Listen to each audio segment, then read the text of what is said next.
Hey everybody, it's Neil and check out what I have here. I have a small crossbody bag.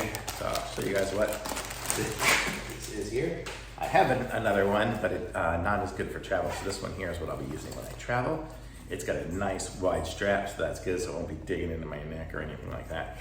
Too bad like some of the other ones do. I don't know if that's gonna be loose enough for me yet. That'll be pretty high up there. So I'll probably loosen it up some more. But you get the idea too of how that will work. Oops, how does this work? Like this, there, so. Better, okay, so now we have the crossbody bit. So I'll show you guys what we can do with it here. It's got lots of different sections. So it's got a section in the back here, and you can put like some cash, passport, something like that in there. That's what I'm going traveling soon, so that's what I keep thinking of travel stuff. But then we have a section here, which is a bigger pocket in there, where you can put your keys, because it's got a little key holder, and just whatever other random stuff you have in there. I mean, it would fit my phone. I have an iPhone 17 in there. Fit in there.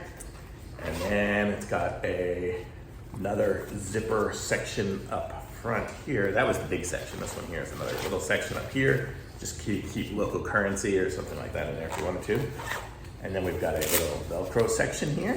I could go and stick my iPod Pros in there, I guess, if I want to. It'd be good for the plane on there. And then we have another little zipper section up here. You can keep change for the local currency or something like that in there. So we have lots of different options on this one here. It's a nicely well-made bag, make kind of a canvas material, nice and thick. So it's good, and it is very lightweight as well, and it's not very big. So that's what I like about it too, is it wasn't very big. So it's nice and small, yet it has all those pockets and everything too. So I can take everything, have everything easily accessible. So when I want to get my cash out or to change whatever with euros and things, I can do that. Or this here, I can just get the things out quickly and have all the different sections without everything flopping out, which is what I've always had in the past. There's, you know, if you have everything in one section, you turn it over, everything falls out. So this is nice. I like it. Thumbs up for sure.